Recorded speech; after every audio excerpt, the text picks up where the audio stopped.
Desde la destrucción del segundo templo de Jerusalén en el año 70, los judíos han orado para que Dios permitiera la reconstrucción del tercer templo. Esta oración ha sido parte de la tradicional oración que los judíos realizan 3 veces al día. A pesar de seguir sin construirse, la idea y el deseo de un tercer templo es sagrada para el judaísmo, sobre todo para el judaísmo ortodoxo, como un lugar de culto no realizado. En el Tanaj, los profetas piden su construcción para que sea construido en la era mesiánica. Antes de meternos a fondo, recuerda suscribirte, activar la campanita y darle like. Israel y la reconstrucción del tercer templo de Salomón. ¿Qué sucedería si se tratara de reconstruir el antiguo templo judío? El futuro del Estado de Israel sería convertirse en una república judía de Israel. El sionismo logró su gran objetivo. Tras la salida de los británicos del mandato de Palestina,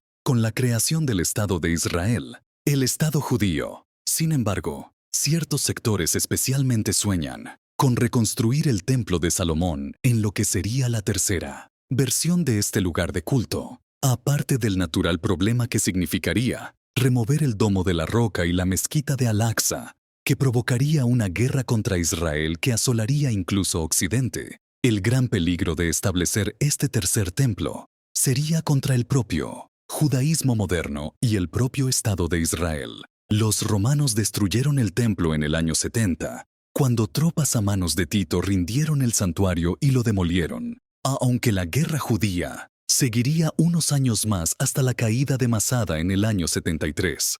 Sin embargo, en este contexto será Yohanan ben Zakkai, desde su academia en Yavne, el que reconfigurará al judaísmo para que pudiera sobrevivir sin el templo, estableciendo nuevas normas y poniendo la Torá, el libro sagrado de los judíos, y sus mandatos en el centro del culto en vez del templo ya desaparecido. Esto hizo que rápidamente la facción superviviente, los fariseos y rabinos, se impusiera como la visión central del judaísmo y empezaran a poner por escrito sus tradiciones, recogiéndolas en la Mishnah, Guemará, y en diferentes baraitas inaugurando la época de los Tanaim, que darían a luz el Talmud, y diferentes elementos culturales e interpretaciones que se transformarían en el judaísmo, que todos conocemos y en sus diferentes matices. La mezquita de Al-Aqsa se encuentra donde antiguamente se alzaba el templo de Salomón. La reconstrucción del templo implicaría que los rabinos y los tribunales rabínicos deberían quedar supeditados al templo y al clero, los levitas de la tribu de Aarón, que no existen ya como tribu. Habría que reconstruir entonces esta casta sacerdotal de alguna manera. Una vez reconstruida, estos sacerdotes tendrían un fuero especial y se dedicarían exclusivamente al servicio religioso con limitaciones de vestimenta, alimenticias. Sería una casta separada y superior que dominaría sobre el resto de rabinos. Tu opinión es muy valiosa. Escríbenos sobre el tema. Obviamente, en interés de los sacerdotes, el poder de los rabinos y sus gobiernos sobre las comunidades sería absorbido por ellos y, desde esta casta, rápidamente tomarían el control no solo de las fiestas, volviendo a llevarlas a cabo, tal cual están escritas en la Torá, sino que el Talmud, un documento eminentemente rabínico, sería una molestia para estos sacerdotes, ya que el eje central es el grupo rabínico y no sacerdotal. Lo más normal es que los nuevos Kohanim llevasen a cabo una reforma de corte puritana. Al mismo tiempo, estaría la sociedad israelí dispuesta a tener un templo, reconstruido con sacrificios animales constantes, además de las ofrendas de productos de la tierra e incienso. Estas prácticas restarían todo el poder a los rabinos y sus centros de estudios.